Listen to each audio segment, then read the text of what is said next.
Checking connection. You are now live. It's been a while. How you guys doing? What am I doing today? Before I put it in the clams, I'm stitching in a bag pocket. So this is the lining of a bag that I'm making at the moment, and this is the pocket that's going to be going on the inside. So I'm stitching this in. So it's glued in at the moment. The bag itself is still being made.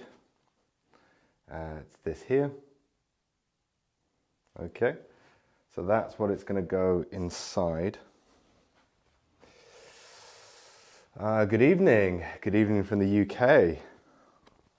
How are we doing, guys? Where's everybody watching from around the world? Always interested to know where you guys are watching from.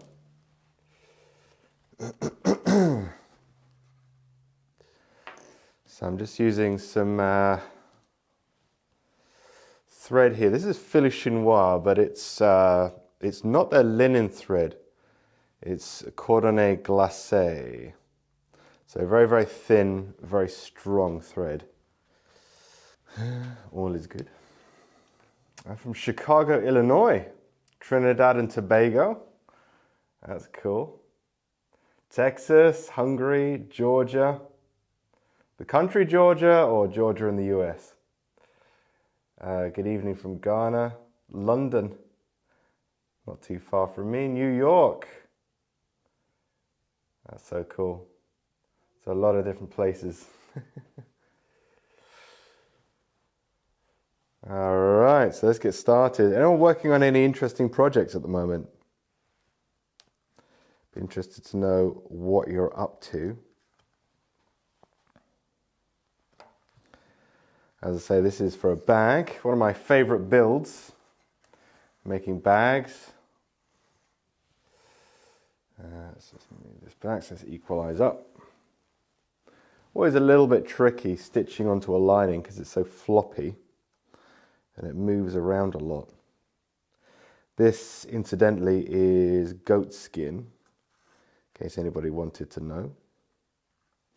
And of course I've reinforced the back end with a little bit of nylon tape just to reinforce the leather around the stitches, because it's an area that can get a lot of use, an internal pocket. And I'll show you what that looks like in a little bit.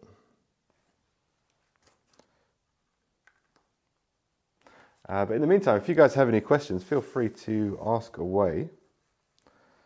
No problem whatsoever.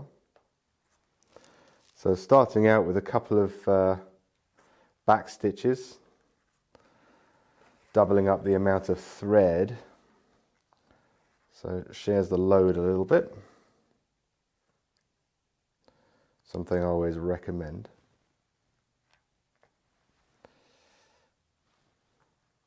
Just helps to reduce tear out, really, which is not what you want in your leather goods, ideally. So one back stitch, second back stitch, and I'm just making sure that both threads are going neatly side by side. Cool. Just double checking in case anybody's asking any questions. Cool, so let's get started. So this is a gusseted pocket, which allows the pocket to lay a little bit flatter when it's not in use, but it can actually expand when you put things inside. Of course, it's not a large pocket because it's a pocket for a small bag, so it'll take all sorts of things from keys to coins to lipstick to any small items, really. Obviously, it won't take a cell phone, that'll be for the main compartment.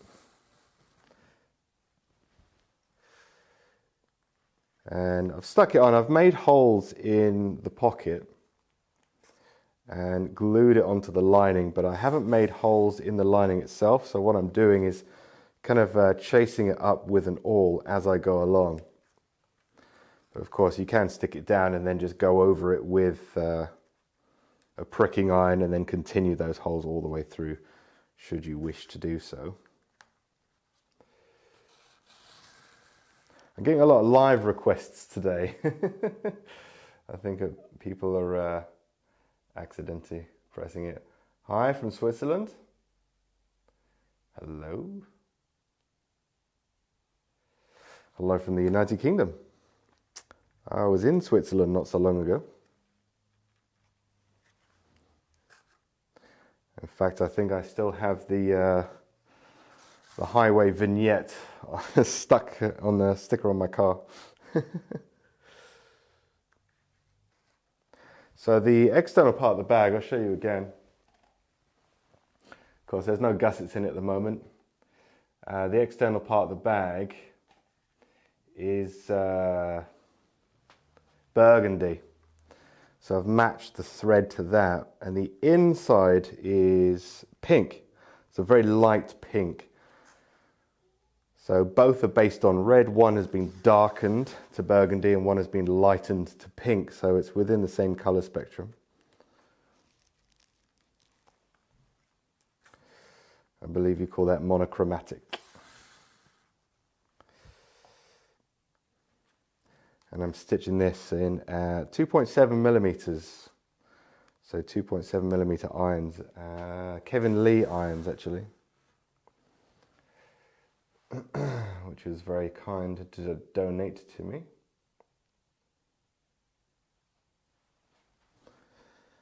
Yeah, any questions, guys? Feel free to ask away.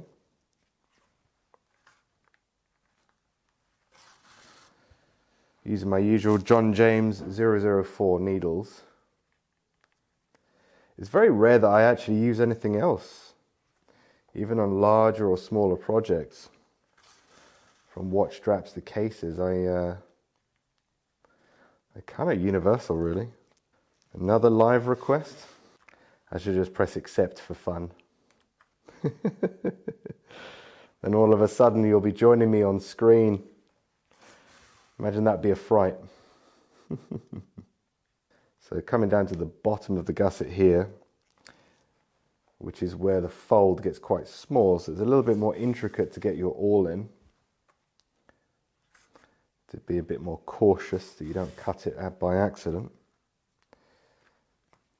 Can you guys hear me okay, by the way? I'm actually using a new phone. The Galaxy S22. I got a new phone. It doesn't have an audio jack, 3.5 millimeter. I was going to plug in my better microphone and everything, and I was looking at it, I was thinking, something's missing here. So I just had to go on Amazon and get myself one of those adapters, 3.5 millimeter audio jack to USB-C, which hopefully should work. But phone microphones aren't known for being that great.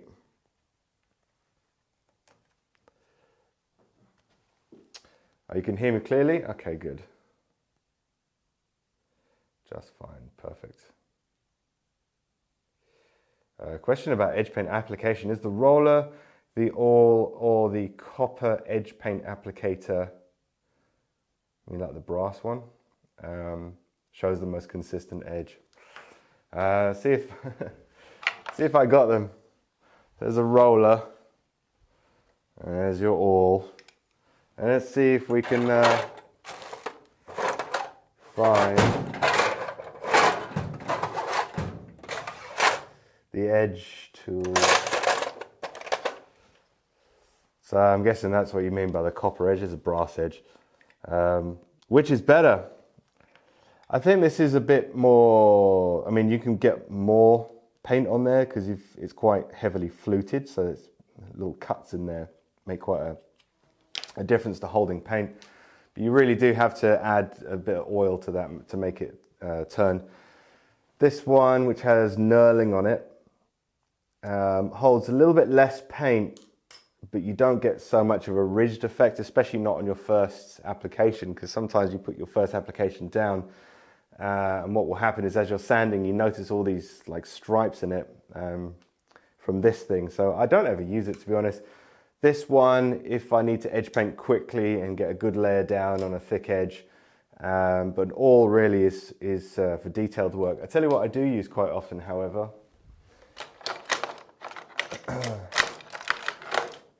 Is this. This is just a thick bamboo skewer. And I've wrapped some electrical tape around one end just to make a handle. I guess you could leather wrap it if you really wanted to. But yeah, just you can put a lot of edge paint down on there. And as you get further and further towards the point, it gives you the precision of an awl. So because it's thicker and longer, you can get a little bit more edge paint on it than an awl. It's just something I use quite often. And as you're using up the edge paint, you just move it further and further in so you can carry on using more edge paint. So horses for courses, whatever you find that you're better with really is the answer to that. Making sure I haven't missed any comments. Good. Okay, so let's carry on. Yeah, so small things like watch straps, precision parts that require little edge paint. For example, the edges of this tiny little gusset here for the edge of the pocket. I wouldn't be using a roller or anything like that. I'd be using a small awl for that, like just a plain round awl. All right, coming up to the first corner here. So I'll be turning it. We've got a lot of excess, so it's going to be a little bit awkward, but we'll make it work somehow, right? So yeah, look, a lot of people ask me what is the best leather for lining. Actually, funnily enough, saying that, I did a recent blog, so if you guys are interested, leathercraftmasterclass.com, click on the blog. The latest post is about bag linings, funnily enough. And it gives a kind of a rundown of what kind of bag linings suit what kind of projects, the differences between the most common kind of bag linings. I think overall my favorite has to be goat skin, which is what I'm using here. Because it's soft, it's strong, it's reasonably stretch resistant. Goat skin is very easy to work with as well. So I really do like it. But I also like suede. Now, there are downsides to suede, especially for staining and things like that, but I really do like a bit of suede in there as well. So I just need to make a hole there. So it goes all the way through. There we go.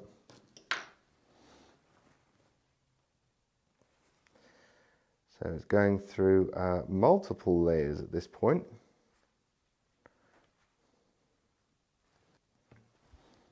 There we go, so we've successfully navigated the bottom end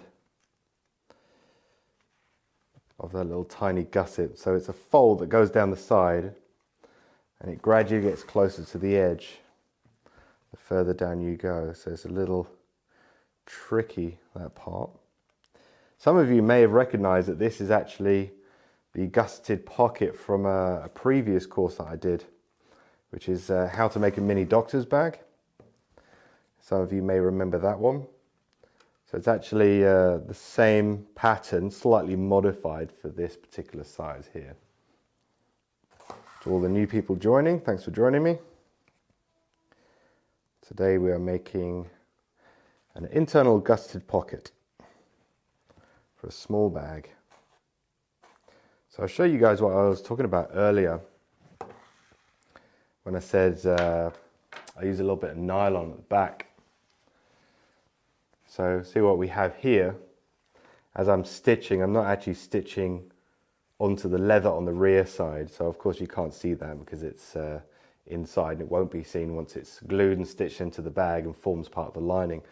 But this just helps prevent the thin thread, especially near the tops, but we put it everywhere anyway, from pulling out over time. As you're pulling things and stuffing things in there, there's stress occurring, especially near the top here, when you're forcing things down the bottom edge as well. So adding a little bit of nylon tape, nylon or polyester tape, just helps combat that.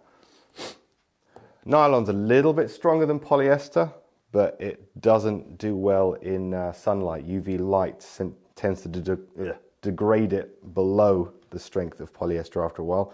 But if it's on the inside of a lining, it doesn't see daylight, so it doesn't really matter what you use. Even if it was cotton, really, it just adds a little bit more strength. So adjust this slightly in the clams. Totally off topic, I know. I love off topic questions. Where does one get the best afternoon tea in London, in my opinion? The best afternoon tea for me that I've had is the Savoy Hotel in London. Their tea, man, every sandwich is a flavour sensation. And it's bottomless as well. So if you think you're going to go there and not get full, you can have as many sandwiches and little cakes as you want. I think it's the sandwiches bottomless. So I indulged, but the scones are out of this world as well, freshly baked there. Oh my goodness! With the clotted cream and the jam, forget about it. Okay, yeah. But you're gonna get you know, any 5-star hotel in London. The Ritz is gonna be nice as well. I think. Do you glue the entire lining or just the edge? A fully glued in lining is not correct or incorrect. There's different uses. But generally speaking, if you fully glue in a lining, you're creating a lamination, and anytime you put two soft pieces of leather glued together, they become a lot stiffer. Okay, if you look at plywood, for example, individually those little tiny veneers of wood are actually very floppy and weak. You glue them together and you create something extremely strong and stable. Well, the same happens when you glue layers of leather, and gluing a lining in, even if it's soft leather, is going to add a lot of stiffness. So if you're looking for a stiffer bag, it can work, but it also doesn't feel as luxurious. When the lining is loose and it's only glued in from the edges, not only does it allow you internal zipped pockets where it goes on the inside of the lining, of course, but it also has a slightly softer feel when you put your hand in, because it can move by itself a little bit. So it's a bit more luxurious. On, say, an attaché briefcase or a soft-sided, you know, bridal hide briefcase, a fully glued-in lining like a pigskin, skiver, you know, anything like that, is actually quite traditional to fully glue that in. But that's a very rigid, hard-wearing case that's designed for your entire career, rather than a soft or luxurious handbag. So it really depends on the application. But generally speaking, for this type of bag, I would be not fully gluing everything in. So there's my opinion on that. But I could fully glue this in, absolutely. On this particular bag, it wouldn't make too much difference. It will make it a little bit stiffer, a little bit harder to open the lid maybe. But this is a gusseted pocket, so it's an external pocket that you'll see on the outside of the lining, rather than like a pocket that goes inside the lining, like a zipped pocket. Or zipper, if you're from the United States. So it takes a while to stitch this one in. 2.7mm irons, small little stitch, which is roughly 10 stitches per inch, on something that you have to keep flipping over and use an awl on. It's not the world's fastest stitch. If I have missed your comments, guys, apologies. Feel free to post them again. I do try and look up as much as I can. Yeah, so the stitching on this is actually contrast stitching. The thread that I'm using is actually matching the exterior of the bag, if you can see that. For guys on YouTube, so you can see the bag. Yeah, so this is a pink lining with burgundy thread. We have caught on there, which means it's time to move this little clip up And if you notice, guys, on these little clips, if ever you clip leather, make sure you have a little bit of leather on the inside, soft chrome leather. And the jaws shouldn't be really strong, not too tough. So you can clamp leather without marking it. Makes life a little less tearful, especially if you do all this kind of work and then you realize that you've damaged your leather beyond repair. It's not a great feeling. So the awl that I'm using is the Jerome David titanium awl. I got this as a gift from Rocky Mountain Leather Supply in exchange for a review which I did on YouTube. So if you guys want to watch a little extra on Instagram there on YouTube, feel free. Did some reviews on there. I haven't done one for a while, but this titanium awl was one of them. It's beautiful awl. So great to use, it really is. Expensive, yes. $100 for an awl. That ain't cheap. They're handmade with titanium parts, which just makes it a little bit lighter in the hand. And I guess a little bit more exotic. It's not absolutely necessary, I have to admit. And the wood, I don't know what wood it is, but apparently it comes from the Jura region in France, which is where Mr. Jerome David is from. And incidentally, one of my favorite places in the world. I just love it. I don't know why.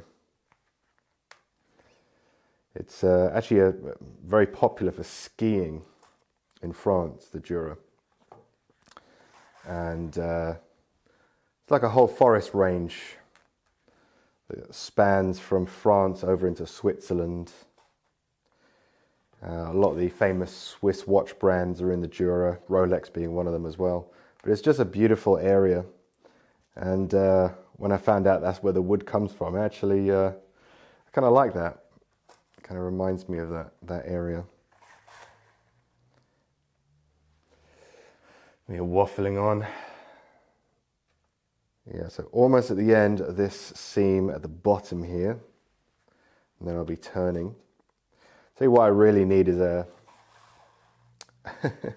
setup where I can have the lining suspended above so I don't have to keep folding it over all the time. But sometimes I do that and sometimes I just roll it up and move it around as I'm stitching. I mean, it's not particularly big pockets, I don't mind too much. But sometimes it's better to have like another clam set above you which can hold the rest of the lining. Just makes it a little bit less awkward to stitch. I'm just going to move this up a little bit more again. Actually, if I have this so it's right down the bottom, then actually maybe a little bit higher. Yeah, I can get away with that. See how that works. Hey, not too bad. I have to move my head around a bit to see what I'm doing. Or I could just go by feel, really, couldn't I? Like so. That seems to work a little bit better.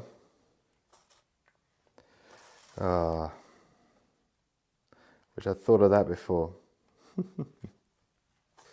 Alright, so it's time to move this over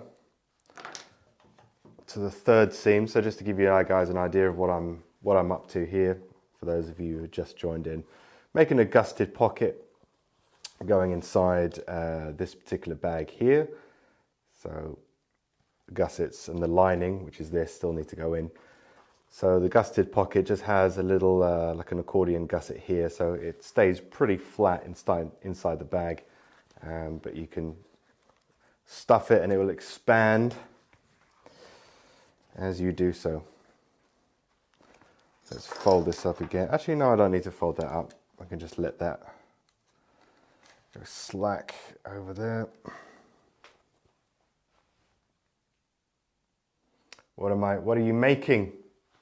Hopefully I just explained it. Just move that out the way. Have you ever regretted sewing or trying to sew anything? Have I ever regretted sewing something? I don't think so. No. No regrets. Live life on the edge. Life's too short for stitching regrets.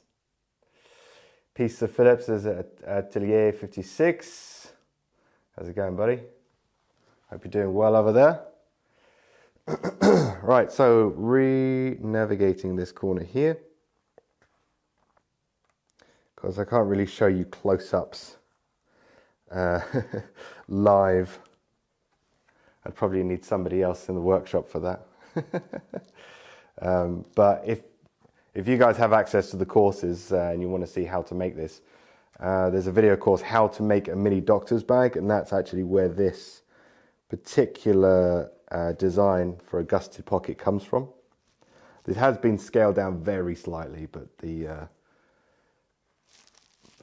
design itself is the same. Welcome everybody that's just joined. So it shouldn't be too much longer now. Then I can get stuck in putting this lining in. Actually can't wait for this this particular bag to be finished. I want to get this handle out to you guys so you can see how it's made. Because the handle on this doesn't have a traditional edge like a rolled handle does. Which is cool, so it's something else that you can add to it. So if you notice, this looks like a bamboo or a cane handle, which is kind of what I was going for in here. But it's made out of alligator.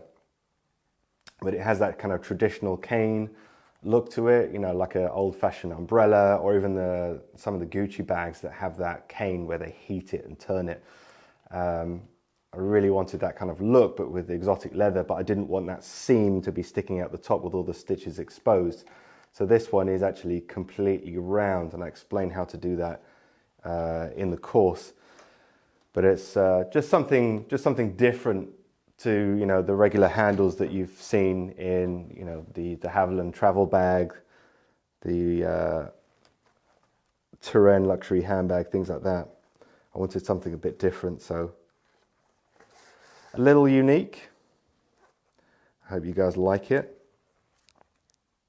So this bag is kid skin, which is a small goat. And it's a glacé kid skin, which means it's been polished by a machine, mechanically polished, to give that kind of sheen, almost a semi-gloss look to the surface. Reasonably scratch resistant, quite stiff for a chrome tanned leather or semi-chrome. And it has matching accents of alligator, which are slightly darker.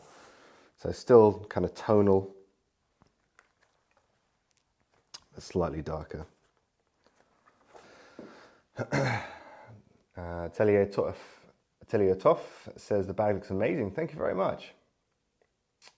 Olivia says, hi, how are you today? I am, to be honest with you, recovering from a cold. Ever since all these lockdowns, I've noticed whenever I do get a cold, it just seems to last longer. I think my immune system's going to take a while to recover from all that isolation. Yeah, it's been 8 days now, and usually it's a case of just, you know, I got a cold for a couple of days and then it just goes. This one is,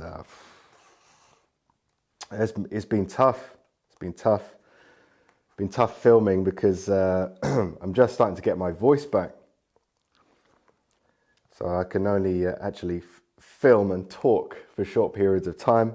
I have noticed just a little touch of whiskey right before filming. Actually seems to help. But of course I can't go too far. Otherwise it will turn into the Leathercraft disaster class. Which would be me talking about regrets and old stories, while spilling whiskey everywhere over leather. So just a half a shot before filming seems to give me 15 minutes worth of talking. So this is the first time I've spoken for a while at length. It's not easy. Coming up to the end here, so we're almost done. And I'll show you guys the back side as well with the reinforcement. And I'm not stitching too tightly. You know, soft, thin leathers like this, close stitch spacing, 2.7 millimeters, 10 SPI, reasonably thin, yet strong thread. You really don't want to add the tension, you're just sinking it below the surface and that's it. You're not adding strength by adding more tension. Some, you know, thick leathers, tough veg tan, absolutely fine, but something like this that's a little bit more delicate, you want to take a delicate approach to the thread tension as well. So not a lot. Otherwise you'll literally start getting puckering, and you'll notice your seams can actually be shortened as you're stitching. This is especially true if you're stitching over zips, if you want to avoid that awful wave pattern, which is usually due to, almost always due to over tight stitching. Because zip teeth can't compress, but the tape can, and so can the leather. So almost at the end here, I'm going to do a couple back stitches as well. Now, the thread that I'm using, which is Fil Chinois Cordonnet Glacé, is actually polyester, which is unusual for me, but it perfectly matched the bag. And the one I have was not quite right. So I can use a lighter to finish these off, which is nice. Favorite whiskey? Oh, you asked me on a different day, I'll give you a different answer. Highland Park, probably best all-rounder. Bemore because of the memories. Lefroy because it's an absolute smoke bomb powerhouse of flavour. But the one that I could drink a lot of, or I have to watch myself, Dalwhinnie 15. Yeah, for sure. I've been to that distillery as well. I've tried, oh no, I'm going to move this because I've got white text over this, can't read it. I've tried one of the stitches you showed us a few months ago, the candy cane one, and people have really responded well to it. Thank you for sharing it. Oh yeah, the alternating colour stitch. That was from the previous course, wasn't it? Advanced Stitching Techniques, yeah. Oh, cool. Yeah, it's a little different. I mean, it doesn't add much to the design or the strength of it, but the fact that it alternates the colour is really interesting, and you can kind of match colours on it as well, which I like. Yeah, so if you've got a design with, you know, 3 different colours in it. Oh, I'm happy to hear that, thank you. Cool, right, so last stitch is going to be with the round awl. So this is a binding over stitch, so this goes just over the top of the top edge, which is a folded edge, by the way. So this pocket is actually a very thin piece of leather folded over and glued to itself. So the exterior leather folds over the top and goes on the inside as well. That way we don't see a flesh side. And although the pocket's still thin, it gives it a little bit of stiffness, like I was talking about earlier about laminating leather, adding stiffness.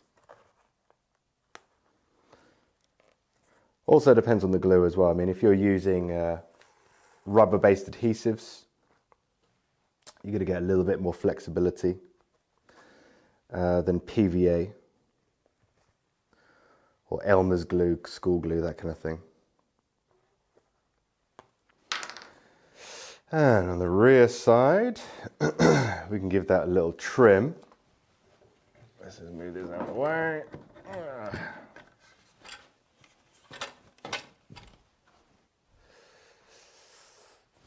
So let's point you guys down. And you guys as well. Should have cleaned up a little bit more, shouldn't I, really? Okay, we have a lighter there. Thread snips. So I'm just going to pull that through. It's been pulled nice and tight, leaving about 1/8. Something you don't get with linen.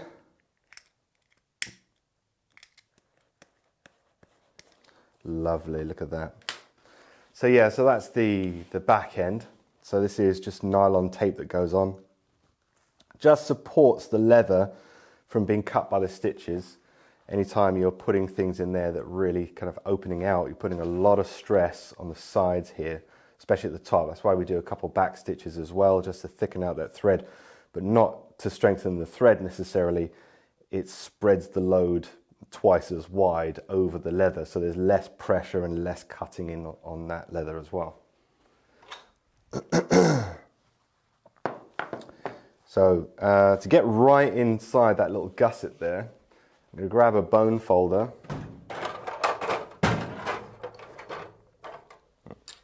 Literally already here. And then just kind of press those in. And then from then on, you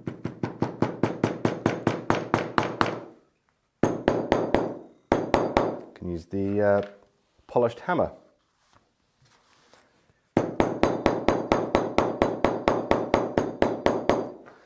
It just tightens up the stitching, closes the holes a little bit more.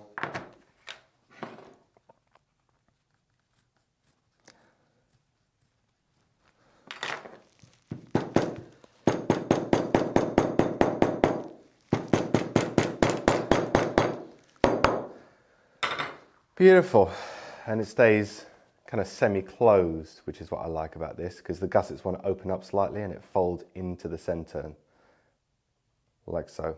Kind of feels really nice on the fingers. I don't know why. Maybe I'm just weird. Okay, guys. To answer your question, oh. The typical adult human has 10 fingers. Oh, that's interesting. Thanks, Alexa. Okay, so I hope you guys enjoyed the live. Any questions? If you didn't get a chance to ask me during the live, feel free to shoot me a DM and I can answer them on there if you want to have a little chat. Got one here. Hey Philip, I've just started Leathercraft and your videos have been a brilliant help. Thank you. Oh wow, that's really nice to hear. Thank you for letting me know that. I really appreciate it. That's what it's all about. So there we go, guys. Don't forget, you can still get the free leather guide, the video on leather selection, which is a video I produced on how to buy leather, how to test samples, and also the tool buyer's guide, which is a 20-page article on what tools you need, especially as a beginner, but also intermediate and advanced.